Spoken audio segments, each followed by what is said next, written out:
أعوذ بالله من الشيطان الرجيم.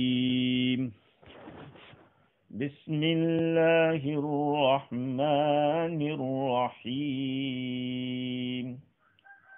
وهو الله في السماوات وفي الأرض يعلم سركم وجهركم ويعلم ما تكسبون وما تأتيهم من آية من آيات ربهم إلا كانوا عنها معرضين فقد كذبوا بالحق لما جاءهم فسوف يأتيهم أنباء ما كانوا به يستهزئون صدق اللہ العظیم. معزز سامعین، بزرگوں، پیارے بھائیوں اور سننے والی خواتین، گفتگو ہماری یہ چل رہی تھی کہ اللہ رب العزت نے شروع کی آیات میں، اس سورت کی شروع کی آیات میں اللہ رب العزت کے وجود کو ثابت کیا، اللہ کی توحید کو ثابت کیا، اور دوسرے نمبر پہ معاد یعنی آخرت کو ثابت کیا، دونوں کی دلیل کو بیان کیا.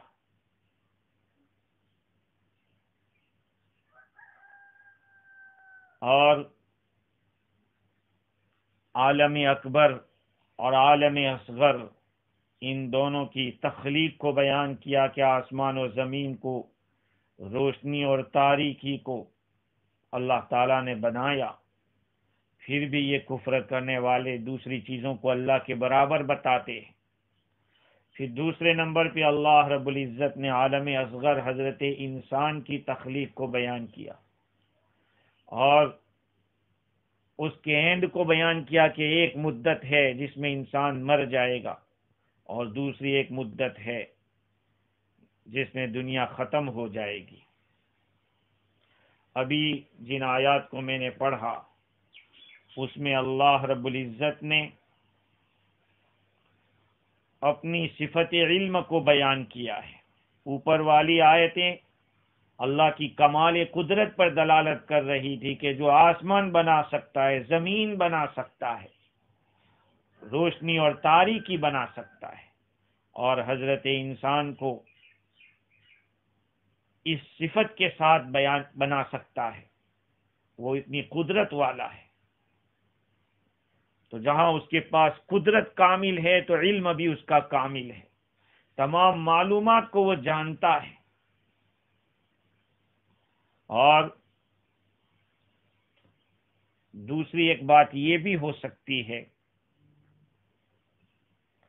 کہ اوپر جیسے معاد یعنی آخرت کو بیان کیا تھا، اس آیت کریمہ میں بھی اللہ رب العزت نے معاد کو بیان کیا ہے. وہ اس طرح سے کہ اوپر جو آخرت کو اللہ نے بیان کیا کہ ایک مدت مقرر کر رکھی ہے، وہ اللہ جانتا ہے، اسی کی وضاحت اس آیت میں ہے. ترجمہ ہم دیکھیں، بعد میں اس کو سمجھیں گے کہ کس طرح سے ہے. وَهُوَ اللَّهُ فِي السَّمَاوَاتِ وَفِي الْأَرْضِ، اور وہی ہے معبود برحق آسمانوں میں اور زمین میں بھی. يَعْلَمُ سِرَّكُمْ وَجَهْرَكُمْ وَيَعْلَمُ مَا تَكْسِبُونَ، وہ تمہاری پوشیدہ باتوں کو، پوشیدہ حالات کو اور ظاہری حالات کو جانتا ہے. وَيَعْلَمُ مَا تَكْسِبُونَ، اور تم جو کچھ عمل کرتے ہو اس کو بھی جانتا ہے. اس آیت میں آخرت کا اس بات یا آخرت کی وضاحت اس طرح سے ہوگی کہ آخرت کا انکار کرنے والے دو سبب سے آخرت کا انکار کرتے ہیں۔ ایک تو یہ کہ ان لوگوں کا سمجھنا یہ ہے کہ حضرت انسان کے بدن کے اندر جو کچھ بھی چینجنگ آتی ہے وہ چینجنگ انسان کے طبیعت کی وجہ سے ہے، یعنی کوئی اس میں چینجنگ کرنے والا نہیں ہے، انسان کا مزاج ایسا ہے، اس کی طبیعت ایسی ہے، اس لیے اس کے اندر چینجنگ آ رہی ہے۔ وہ قادر مطلق کو نہیں مان رہے کہ وہ چینجنگ کرنے والا ہے۔ اور اگر دوسری وجہ یہ ہے کہ اگر وہ چینجنگ کرنے والا قادر مطلق کو مانتے ہیں لیکن اس قادر مطلق کو عالم بجمیل جزئیات نہیں مانتے، یعنی ہر چیز کی باریک اور پوشیدہ اور کھلی اور چھپی سب چیزوں کو جانتا نہیں ہے، وہ یوں سمجھتے یا تو انسان کی زندگی میں آنے والے حالات اور چینجنگ کو اثر انداز کرنے والا اللہ کو نہیں مانتا، اس لیے وہ آخرت کو نہیں مانتا، یا اگر مانتا تو ہے لیکن یہ کہ اس کو انسان کی ساری حالتوں کو جاننے والا نہیں مانتا۔ اللہ تعالیٰ نے اس آیت کریمہ کے اندر جیسے پہلی دو آیتوں میں، شروع کی آیتوں میں اللہ تعالیٰ کے قادر مختار ہونے کو بیان کیا تھا، اس آیت کریمہ میں اللہ تعالیٰ کو عالم بجمیل جزئیات، یعنی ساری چیزوں کو چھوٹی بڑی سب کو اللہ تعالیٰ جاننے والا ہے۔ ارے بھائی جانے گا تبھی تو گنہگار اور فرما بردار میں فرق ہوگا، اگر وہ جانے گا تبھی تو عمر کا بدن کون سا ہے اور زید کا بدن کون سا ہے، تبھی تو وہ فرق کرے گا۔ تو اللہ تعالیٰ نے اس آیت کریمہ میں اگر وہ اللہ کو قادر مطلق مانتے ہو یا نہ مانتے ہو اس کا بھی جواب ہو گیا کہ وہ تو ساری چیزیں جانتا ہے، اور اگر اس کی صفت علم کو نہیں مانتے اس کو بھی اللہ نے بیان کر دیا کہ اللہ رب العزت تمہاری پوشیدہ اور تمہاری ظاہری سب حالتوں کو جانتا ہے۔ دیکھیے اس آیت کریمہ کا اگر ظاہری مطلب دیکھا جائے، ادھر ادھر سے کسی چیز کو ملایا نہ جائے، صرف ورز ہی کو دیکھ لیں تو مطلب کیا نکلتا ہے؟ وَهُوَ اللَّهُ فِي السَّمَاوَاتِ وَفِي الْأَرْضِ، وہی اللہ آسمانوں میں اور زمین میں۔ بھائی اللہ تعالیٰ کسی جگہ میں ہے نہیں، ہمارا عقیدہ تو یہ کہ اللہ کسی جگہ میں نہیں ہے۔ جن لوگوں نے یہ سمجھا کہ اللہ ایک جگہ میں ہے وہ اسی آیت سے دلیل پکڑیں گے، یا پھر اس آیت کریمہ سے سہارا لیں گے أَأَمِنْتُمْ مَنْ فِي السَّمَاءِ أَنْ يَخْسِفَ بِكُمُ الْأَرْضَ، کیا تم لوگ بے خوف ہو گئے اس ذات سے جو آسمان میں ہے کہ وہ تم کو زمین میں دھسا دے؟ اس آیت کریمہ سے۔ اور یہاں بھی ہے کہ اللہ وہی اللہ ہے آسمانوں میں اور زمین میں۔ بعض قراء نے وَهُوَ اللَّهُ فِي السَّمَاوَاتِ پہ اسٹاپ کیا، وَفِي الْأَرْضِ يَعْلَمُ سِرَّكُمْ وَجَهْرَكُمْ، اس کو کنٹینیو مانا وہاں سے وَفِي الْأَرْضِ سے شروع کر کے، تو پھر مطلب یہ نکلے گا کہ وہی اللہ آسمان میں ہے اور زمین میں تمہاری پوشیدہ اور ظاہری سب حالتوں کو جانتا ہے۔ تو اس طریقے سے جو اس کا ظاہری الفاظ کا جو معنی ہے اس کو لے کر انہوں نے دلیل پکڑی۔ امام رازی نے لکھا ہے کہ کئی طریقے سے غور و فکر کیا جائے تو پتہ چلے گا کہ اس آیت کریمہ کا ظاہری معنی مطلوب نہیں ہے، اس لیے کہ یہاں پہ کوئی چیز ہمیں پوشیدہ ماننی پڑے گی، نہیں مانیں گے تو دوسری جگہ معنی گڑبڑ ہو جائے گا۔ قُل لِّمَن مَّا فِي السَّمَاوَاتِ وَالْأَرْضِ قُل لِّلَّهِ، آپ ان لوگوں سے فرما دیجئے کہ وہ کون ہے، کس کے لیے ہے وہ تمام چیزیں جو آسمانوں میں اور زمین میں ہے، فرما دیجئے کہ اللہ کے لیے ہے۔ قُل لِّمَن مَّا فِي السَّمَاوَاتِ وَالْأَرْضِ قُلِ اللَّهِ، آگے چل کے یہ آیت آنے والی ہے، آپ فرما دیجئے کہ کس کے لیے ہے وہ تمام چیزیں جو آسمانوں میں اور زمین میں ہیں، کر کہہ دیجئے کہ اللہ کے لیے ہے۔ اس آیت کریمہ میں یہ بتایا کہ آسمان و زمین میں جتنی بھی چیزیں ہیں وہ اللہ کی ملکیت ہے۔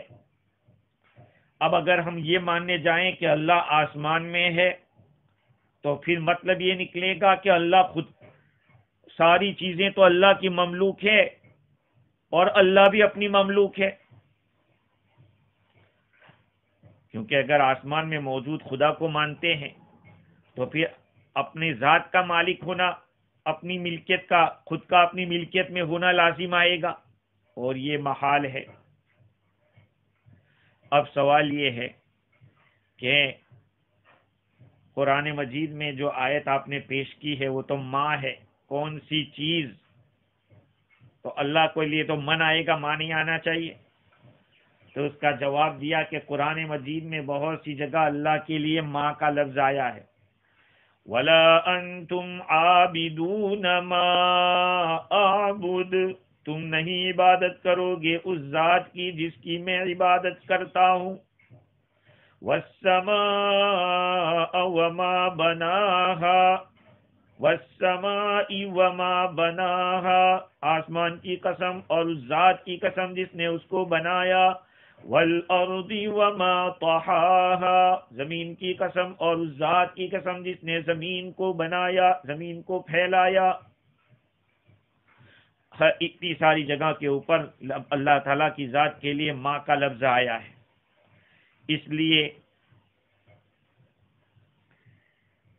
یہ کہا جائے گا کہ اس آیت کریمہ کا جو معنی ہے وہ ظاہری نہیں ہے، کیونکہ اگر ظاہری معنی لینے جاتے ہیں تو پھر اپنی ذات کا، خود کا اپنی مملوک ہونا لازم آتا ہے، کیونکہ اگر آسمان میں خدا کو مان لیا تو پھر بات یہ ہوگی کہ اللہ نے تو فرمایا کہ آسمان اور زمین میں جتنی چیزیں ہیں وہ سب اللہ کی ملکیت ہے۔ اب اللہ کی ملکیت تو آسمان میں تم مانتے ہو کہ خدا آسمان میں ہے، بہت سارے لوگوں کا عقیدہ ہے اس طرح کا کہ اللہ آسمان میں ہے، حالانکہ اللہ ہر جگہ ہے، کسی جگہ کو خاص نہیں کر سکتے، کیونکہ اگر آپ اللہ کو کسی جگہ کے ساتھ خاص کریں گے تو جگہ کے ساتھ خاص ہونا اس بات کی دلیل ہے کہ اس کا جسم ہے، اور جس کا جسم ہوتا ہے وہ جسم گھٹتا ہے، بڑھتا ہے، ختم ہوتا ہے، اور اللہ کی ذات جسمانیات سے پاک ہے، اللہ کی کوئی باڈی نہیں ہے، بغیر کان کے وہ سنتا ہے، بغیر ہاتھ کے وہ طاقت رکھتا ہے۔ ہاں، بڑی لمبی بحث کی ہے امام رازی نے اس مقام کے اوپر۔ اب دلیل اس کی کہ اللہ تعالیٰ کسی جگہ کے اندر خاص نہیں ہے، اس کی دلیل کیا ہے؟ تو تفسیر روح البیان کے اندر امام الحرمین امام غزالی رحمت اللہ علیہ کے استاذ کی ایک روایت نقل کی ہے کہ مکہ مکرمہ میں کسی بڑے عالم کے یہاں یہ مہمان بنے، امام الحرمین استاد الغزالی۔ جب اتنا بڑا آدمی آیا تو لوگ ان کے پاس جمع ہو گئے، بڑے بڑے علماء حاضر ہو گئے، اس زمانے کے بڑے صوفیاء اور علماء جمع ہوئے۔ اس مجلس کے اندر ایک آدمی کھڑا ہوا اور اس نے پوچھا کہ مد دلیل علی تنزہہ عن المکان، بھئی کیا دلیل ہے کہ اللہ تعالی جگہ سے پاک ہے، اللہ کسی جگہ کے اندر نہیں ہے، کیا دلیل ہے اس کی؟ حالانکہ قرآن تو کہتا ہے الرحمن علی العرش استوى، اللہ تعالی عرش کے اوپر مستوی ہو گیا، یہاں تو ایسا لگتا ہے۔ تو شیخ نے جواب دیا الدلیل علیہ قول یونس، بھائی اللہ تعالی جگہوں سے پاک ہے، اس کی دلیل حضرت یونس علیہ السلام کا کلام ہے، لا الہ الا انت سبحانک انی کنت من الظالمین، تیرے سوا کوئی معبود نہیں، تیری ذات پاک ہے اور میں ہی ظالموں میں سے ہوں۔ دیکھنے والے تعجب کرنے لگے کہ حضرت نے کیسی دلیل بتلائی، اس دعا کا یا اس کلام کا اللہ تعالیٰ کی جگہ سے پاک ہونے کے ساتھ کیا تعلق ہے؟ تو جو میزبان تھے اس میزبان نے امام الحرمین سے درخواست کی کہ حضرت اس کو واضح فرما دے۔ شیخ نے ایک شرط لگا دی کہ شرط یہ ہے کہ ہماری اس مجلس میں ایک آدمی بہت زیادہ محتاج ہے، غریب ہے، جس کے اوپر 1000 درہم کا قرضہ ہے۔ آپ اگر وعدہ کرتے ہیں کہ اس کا قرضہ ادا کر دیں گے تو میں اس کی وضاحت کرتا ہوں۔ تو صاحب ضیافت یعنی میزبان نے قبول کر لی شرط کو کہ ٹھیک ہے میں قرضہ ادا کر دوں گا۔ امام الحرمین نے اس کی وضاحت کرتے ہوئے فرمایا کہ رسول اکرم صلی اللہ علیہ وسلم جب معراج میں تشریف لے گئے تھے، جہاں تک اللہ تعالیٰ نے چاہا ان کو پہنچایا، اور آقا صلی اللہ علیہ وسلم نے بارگاہ الہی کے اندر یہ دعا کی لا احصی ثناء علیک انت کما اثنیت علی نفسک، اے اللہ میں آپ کی تعریف کو نہیں گھیر سکتا، جس طرح تعریف کرنی چاہیے میں نہیں کر سکتا، بس آپ نے جیسے اپنی تعریف کی ہے آپ ایسے ہیں، انت کما اثنیت علی نفسک، آپ تو اس طرح ہے جس طرح آپ نے خود اپنی تعریف کی ہے۔ اور جب حضرت یونس علیہ السلام کو تاریکیوں کے اندر، مچھلی کے پیٹ میں، سمندر کی گہرائی میں، رات کی تاریکیوں میں آزمایا گیا، مچھلی کے پیٹ میں کئی دن تک رکے رہے، اس وقت حضرت یونس علیہ السلام نے عرض کیا لا الہ الا انت سبحانک، تیری ذات، تیری سوا کوئی معبود نہیں، تو پاک ہے، میں ہی ظالموں میں سے ہوں۔ تو دیکھیے امام الحرمین فرماتے ہیں کہ ہمارے آقا سرکار دو عالم صلی اللہ علیہ وسلم نے بھی انت فرمایا، اللہ تعالیٰ کے دربار میں عرض کیا کہ انت کما اثنیت علی نفسک، اے اللہ تو تو ایسا ہے جیسا تو نے اپنی تعریف کی ہے۔ تو ساتوں آسمان کے اوپر جا کے آقا صلی اللہ علیہ وسلم بارگاہ الہی میں عرض کرتے ہیں کہ انت، تو، اور اس طرف سمندر کی گہرائی میں جا کے حضرت یونس علیہ السلام اللہ تعالیٰ سے عرض کرتے ہیں کہ لا الہ الا انت، تیرے سوا کوئی معبود نہیں ہے۔ تو دونوں نے حضور کا خطاب استعمال کیا، انت کا لفظ استعمال کیا۔ اگر اللہ تعالیٰ کسی خاص جگہ میں ہوتا تو پھر ان دونوں کا، ایک کا آسمان میں جا کے انت کہنا اور ایک کا سمندر کی گہرائی میں جا کر انت کہنا درست نہ ہوتا۔ معلوم ہوا کہ اللہ تعالیٰ کو کسی خاص جگہ کے ساتھ نہیں کر سکتے کہ اللہ فلاں جگہ کے اندر ہے، کیونکہ جگہ چاہیے بدن کو، اور بدن چاہتا ہے ختم ہونے کو، اور اللہ کی ذات ختم ہونے والی نہیں ہے۔ وہ پہلے سے اور ہمیشہ رہے گی۔ تو یہ جسم اللہ تعالیٰ کا نہیں ہے، اللہ تعالیٰ جگہ سے بھی پاک ہے۔ خیر، تو بات یہ چل رہی تھی، امام رازی نے اس مقام کے اوپر بڑی تفصیل کر ڈالی، اس موضوع کے اوپر۔ اللہ تعالیٰ کو کسی خاص جگہ کے ساتھ خاص نہیں کر سکتے۔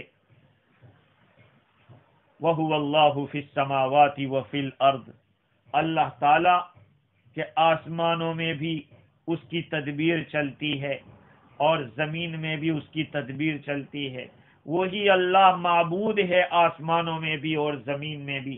علامہ عثمانی فرماتے ہیں کہ تمام آسمانوں اور زمینوں میں تنہا وہی معبود، مالک، بادشاہ، متصرف اور مدبر ہے۔ یہ جو ذات، وہ اللہ کا جو نام ہے، وہ صرف اسی ذات متعالی صفات کے لیے مخصوص رہا، پھر اوروں کے لیے معبودیت کا استحقاق کہاں سے؟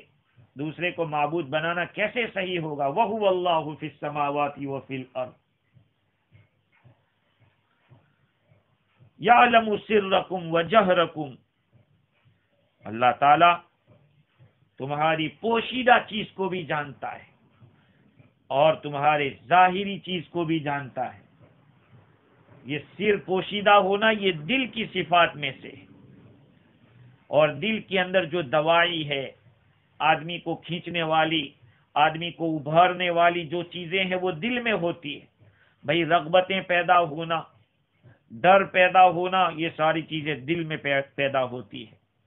اور ظاہر تو آدمی کے ہاتھ اور پاؤں جو کچھ بھی کرتے ہیں، اعمال جوارح جس کو کہا جاتا ہے، اللہ تعالیٰ دونوں کو جانتا ہے۔ اور دیکھو اللہ رب العزت نے کیا حکمت ہے کہ پہلے پوشیدہ کو بیان کیا اور بعد میں ظاہر کو بیان کیا۔ اس کی حکمت بیان کرتے ہوئے امام رازی علیہ الرحمہ نے لکھا کہ اصل میں انسان کوئی بھی عمل کرتا ہے، اس عمل کے لیے، اس کام کے لیے ابھارنے والی چیز ایک تو قدرت یعنی طاقت کا ہونا اور دوائی کا ہونا، یعنی داعی کا ہونا، کوئی چیز، کوئی جذبہ کا ہونا، کوئی چیز اس کو ادھر کھینچنے والی کا ہونا۔ تو یہ جو داعیہ ہے، جو جذبہ ہے کسی کام کو کرانے کا، وہ پوشیدہ ہوتا ہے، اور اس پوشیدہ جذبے کا اثر جوارح پر اور ظاہر پر ہوتا ہے۔ اور یہ بات ثابت ہے کہ علت کا علم ہونا یہ معلول کے علم کو مستلزم ہے۔ جب علت کا پتہ چل جائے کہ یہ فلانی چیز فلاں کام کے لیے علت ہے، تو جب علت معلوم ہو جائے گی تو معلول بھی پتہ چل جائے گا۔ اور علت ہمیشہ پہلے ہوا کرتی ہے، معلول بعد میں ہوا کرتا ہے۔ بھئی کام پہلے نہیں ہوتا ہے، پہلے دل میں جذبہ پیدا ہوتا ہے، پھر آدمی کام کرتا ہے۔ کوئی کام کرنے کے لیے دل میں بات آتی ہے، آدمی سوچتا ہے، یہ جو آئی بات یہی داعیہ ہے، اب وہ آگے چل کے کام کرے گا۔ تو پہلے علت ہوتی ہے، بعد میں معلول ہوتا ہے۔ اس لیے اللہ رب العزت نے اس مقام کے اوپر پہلے راز کو اور پوشیدہ چیزوں کو بیان کیا۔ یعلم سرکم وجہرکم ویعلم ما تکسبون، اللہ تعالیٰ تمہاری پوشیدہ حالتوں کو اور تمہاری کھلی حالتوں کو جانتا ہے۔ وَيَعْلَمُ مَا تَكْسِبُونَ، اور اللہ تعالیٰ جانتے ہیں ان کاموں کو جس کو تم کرتے ہو۔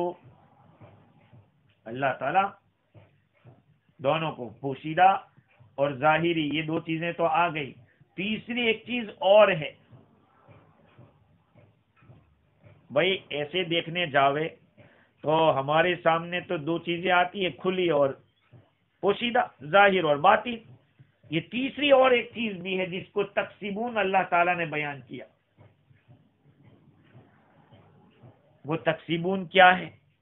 کہا کہ یہ پوشیدہ چیز اور ظاہری چیز کرنے پر جو چیز سامنے آنے والی ہے وہ بھی اللہ جانتا ہے۔ تم جو کچھ کر رہے ہو اس پر تمہیں ثواب ملے گا یا تمہیں اس پر سزا ملے گی، اللہ تعالیٰ اس کو بھی جانتا ہے۔ معلوم ہوا کہ یہ جو کسب کا کام ہے، کرنے کا کام، وہ انسان کا ہے، اللہ تعالیٰ کسب نہیں کرتے۔ ہاں، بندے کا جو فعل ہوگا وہ کسب کہلائے گا، اس لیے کہ کسب کا جو لفظ ہوتا ہے، اصل میں کسب کے معنی کمانا، کرنا۔ اب بندہ جو کرتا ہے اس کو کسب اس لیے کہا کرتے ہیں کہ یہ کرنا اس کو یا تو دفع مضرت تک پہنچاتا ہے یا جلب منفع تک، نفع لاتا ہے یا نقصان لاتا ہے۔ کوئی آدمی عمل کرتا ہے، اس عمل کے اوپر یا تو نفع ملتا ہے یا نقصان ملتا ہے۔ اللہ کے فعل کو کسب نہیں کہہ سکتے، اس لیے کہ اللہ جو کچھ بھی کرے گا وہاں پہ کوئی نفع اور نقصان آنے والا نہیں ہے۔ بندہ جو کرے گا، اس لیے بندے کو کاسب کہا جاتا ہے۔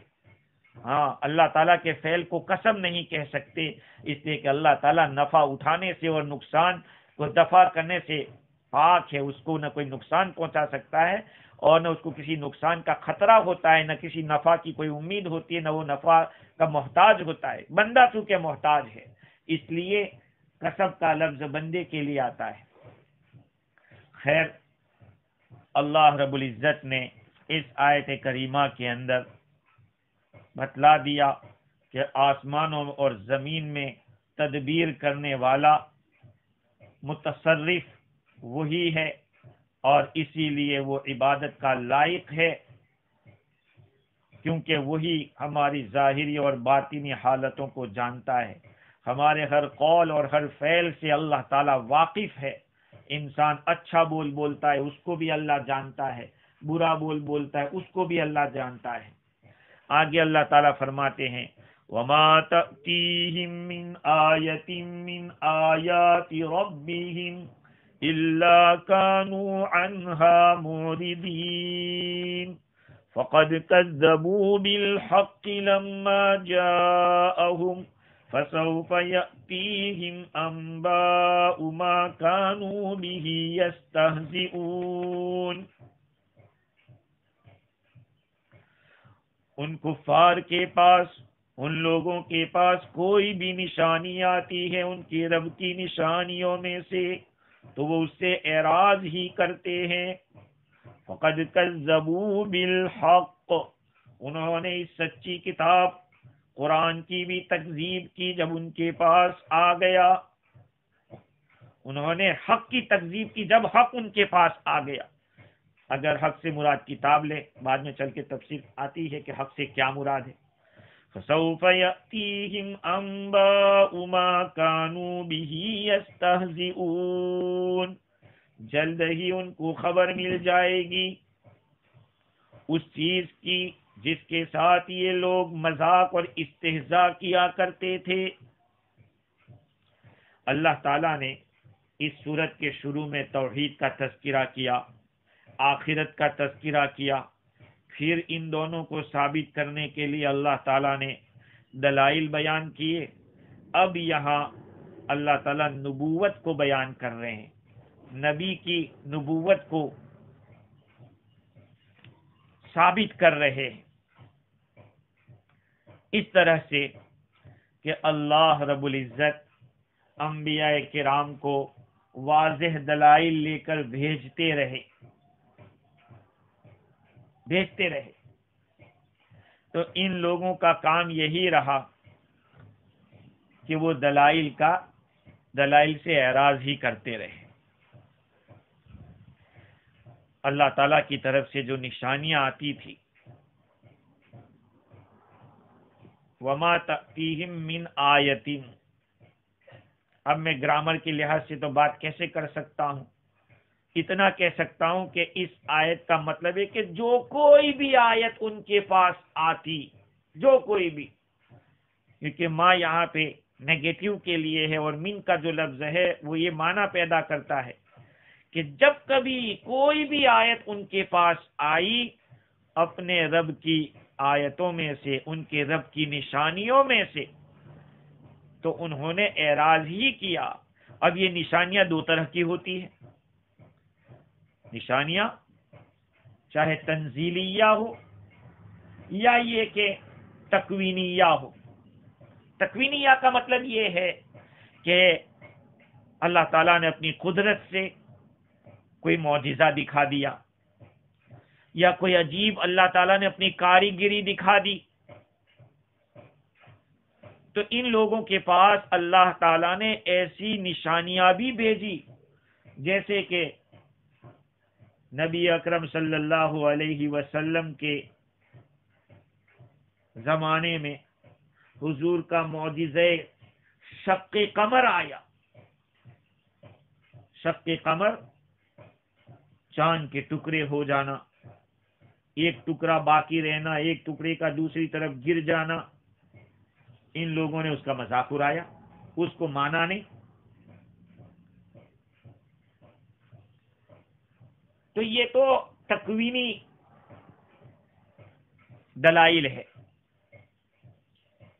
معجزات ہے اور عجیب مصنوعات ہے، جب ان کے سامنے کھل کر سامنے آ جاتی پھر بھی وہ اس سے اعراض کرتے تھے۔ اور دوسری آیات تنزیلیہ ہے۔ آیات تنزیلیہ شریعت کی احکام، اللہ کی طرف سے جو کچھ بھی آوے آیتیں، وہ اس کا مذاق اڑاتے تھے، اعراض کرتے تھے۔ ہونا تو یہ چاہیے تھا کہ وہ اس میں غور و فکر کرتے، اس میں سوچتے اور مقصود تک پہنچتے۔ اس مقام کے اوپر امام رازی نے اس آیت کریمہ کو بطور دلیل کے بیان کیا ہے کہ عقائد کے باب میں تقلید صحیح نہیں ہے، تقلید باطل ہے۔ دیکھو میں جو بات کہہ رہا ہوں سمجھیں، ہمارے یہاں ہم اہل سنت والجماعت ہیں، تو بعض ایسے لوگ ہیں جو فقہا کی تقلید کو ناجائز کی طرح سمجھ رہے ہیں، بلکہ شرک تک جیسا سمجھتے ہیں، جو کھلی ہوئی گمراہی اور کھلا ہوا غلط ہے، کھلی ہوئی غلطی ہے۔ کیونکہ فقہی مسائل اور اس فقہی مسائل کے اندر اس طرح کا اختلاف ہونا اور کسی کی تقلید کرنا، یہ تو صحابہ کرام کے زمانے میں بھی تھا۔ عقائد کے بارے میں تو چونکہ عقیدہ ایک بہت پختہ چیز ہوتی ہے، اسی لیے عقائد قرآن مجید کی آیتوں سے ثابت ہوتے ہیں، کوئی ایسے ہی عقیدہ ثابت نہیں ہوتا۔ اس لیے امام رازی کا کہنا یہ ہے کہ اللہ کی جو دلائل، اللہ کی آیتیں ان کے پاس آتی تھی تکوینی، یہ لوگ اعراض کرتے تھے، چونکہ ان کی تو ایک ہی جواب تھا کہ وجدنا علیہ آبانا، اپنے باپ دادا کو جو کرتے پایا وہی ہم تو کریں گے۔ امام رازی لکھتے ہیں کہ هذه الآية تدل على أن التقليد باطل والتأمل في الدلائل واجب۔ دلائل میں غور و فکر کرنا ضروری ہے، اور ولولا ذلك لما ذم الله المعرضين عن الدلائل، اگر یہ چیز یعنی اس طرح کی تقلید کرنا باطل نہ ہوتا تو اللہ تعالیٰ آیات سے اعراض کرنے والوں کی مذمت بیان نہ کرتا۔ قرآن پاک میں ان لوگوں کی مذمت بیان کی۔ بھئی اللہ نے ہمیں ایمان دیا ہے، گھر بیٹھے ایک مسلمان کے گھر میں پیدا ہو گئے، مسلمان ہو گئے، ٹھیک ہے، لیکن وہ نعمت ہے، اس کا انکار نہیں، لیکن اللہ کو ہم نے کیسے مانا ہے؟ زمین اور آسمان کو اس نے پیدا کیا، اس میں اللہ نے دلائل اس لیے اتارے ہیں کہ تم غور و فکر کر کے اللہ تک پہنچو۔ خیر، اللہ تعالیٰ فرماتے ہیں کہ ان لوگوں کی عادت یہ رہی کہ جب کبھی ان کے پاس کوئی آیت آتی تھی، توحید کے واضح دلائل، کھلی نشانیاں، تو بجائے اس کے کہ وہ ہدایت تک پہنچتے، اس سے منہ پھیر لیتے تھے، اس میں ذرا بھی غور نہیں کرتے تھے۔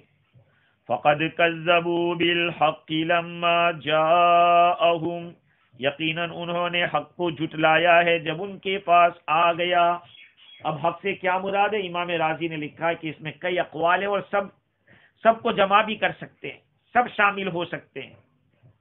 اکثر و بیشتر مفسرین نے قرآن کہا ہے اس سے مراد، کہ جب قرآن ان کے پاس آیا تو انہوں نے جھٹلا دیا، اور بہت سے مفسرین نے آقا صلی اللہ علیہ وسلم کی ذات بابرکت کو بھی مراد لیا کہ محمد صلی اللہ علیہ وسلم جب تشریف لائے، آپ کی نبوت کا اعلان ہوا، تو ان لوگوں نے جھٹلا دیا۔ ابن مسعود رضی اللہ تعالیٰ عنہ فرماتے ہیں کہ چاند کے 2 ٹکڑے ہوئے مکہ مکرمہ میں، اس کے 2 ٹکڑے ایک طرف گیا، دوسرا باقی رہا۔ کہا کہ یہ بھی ایک آیت تھی اور یہ بھی حق تھا۔ بعض حضرات، کئی لوگوں نے قرآن کہا ہے، اور بعض حضرات نے یہ کہا کہ وہ شریعت جس کو آقا صلی اللہ علیہ وسلم لے کر آئے، وہ احکام جو آقا صلی اللہ علیہ وسلم لے کر آئے، وہ سب مراد ہے، یا یہ کہ اللہ تعالیٰ نے ماننے پر جو وعدے کیے ہیں، نہ ماننے پر جو وعیدیں سنائی ہے، وہ سب چیزیں اس میں داخل ہو سکتی ہے کہ یہ جب ان کے پاس آ گئی انہوں نے اس کا انکار کر دیا۔ اللہ تعالیٰ فرماتے فَسَوْفَ يَأْتِيهِمْ أَنْبَاءُ مَا كَانُوا بِهِ يَسْتَهْزِئُونَ، انہوں نے حق کو جب جھٹلایا ہے تو پھر ان کو بھی پتہ چل جائے گا، انہوں نے جس چیز کا مذاق اڑایا تھا ان کی جب خبریں ان کے پاس آئے گی تو پتہ چلے گا۔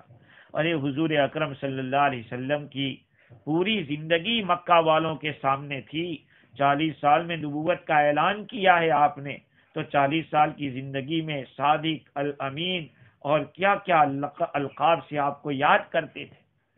قبائل عرب کے درمیان آپ بچپن سے لے کر جوانی اور جوانی سے لے کر بڑھاپا 53 سال تک کی زندگی آپ کی مکی زندگی ہوئے، ان کے آنکھوں کے سامنے یہ سب باتیں آئی، ان کے سامنے واضح تھا کہ حضرت صلی اللہ علیہ وسلم نے کسی انسان سے کوئی علم حاصل نہیں کیا، یہاں تک کہ آپ اپنا خود نام نہیں لکھتے تھے، پورے عرب میں آپ کا نام لقب امی مشہور تھا۔ 40 سال کی عمر اسی حال میں ان کے درمیان گزری، نہ کبھی کوئی شعر شاعری سے دلچسپی رکھی، نہ کسی سے کوئی علم و تعلیم سے مناسبت ہوئی۔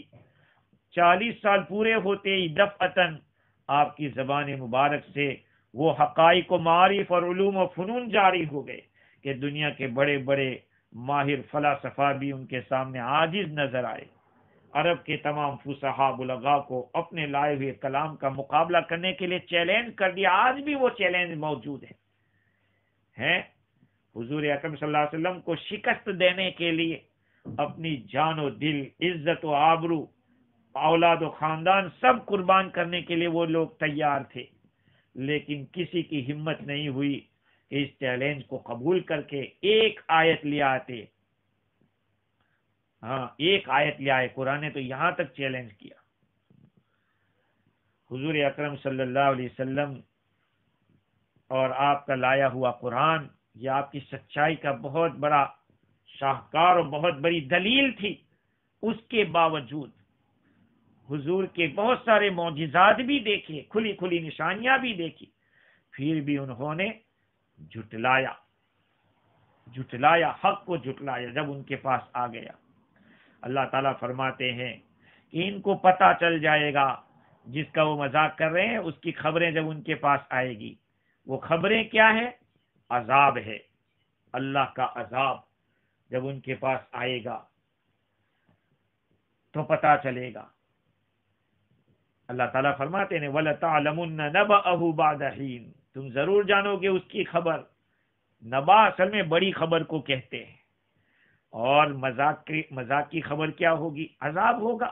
اب یہ عذاب دنیا میں بھی آ سکتا تھا، آخرت میں بھی ہوگا۔ دنیا میں تو بدر کی شکل میں آیا ان کے اوپر، 70 مارے گئے، 70 کو بندی بنایا گیا، اور آخرت کا عذاب تو ہے ہی اپنی جگہ۔ امام راضی نے بہت اچھی بات لکھی اس مقام کے اوپر، وہ یہ کہ دیکھو اللہ تعالیٰ نے ان 2 آیتوں میں کافروں کے احوال کے 3 درجے بیان کیے۔ وَمَا تَأْتِيهِم مِّنْ آيَةٍ مِّنْ آيَاتِ رَبِّهِمْ إِلَّا كَانُوا عَنْهَا مُعْرِضِينَ، ان کے رب کی نشانیوں میں سے جو کوئی بھی نشانی ان کے پاس آتی وہ اعراض کرتے تھے۔ نہ ماننے والا پہلے نمبر پہ اعراض کرتا ہے، صرف اعراض سے کام چل گیا، اس کا نکل گیا۔ کبھی اعراض میں آگے بڑھتا ہے، بڑھتے بڑھتے کہاں پہنچتا ہے؟ بھئی ایک نشانی دیکھی، نشانی کے اوپر نہ غور و فکر کیا، نہ کچھ کیا، اعراض کر کے چل دیا. آگے بڑھا، جھٹلاتا ہے، اس کو انکار کرتا ہے. فَقَدْ كَذَّبُوا بِالْحَقِّ لَمَّا جَاءَهُمْ، کہ یہ دوسرا درجہ ہے. پہلے والا تھا وہ اعراض، جب اعراض بڑھتا ہے تو آدمی جھٹلاتا ہے، اس سے غافل ہوتا ہے. دیکھو اعراض کرنے والا کبھی تو غفلت کے ساتھ چھوڑ کے چل دیتا ہے، نہ اس کو کوئی اپنا تاثر بتلاتا ہے، نہ اس کے خلاف کوئی بات کرتا ہے، تو غفلت کے ساتھ چلا گیا.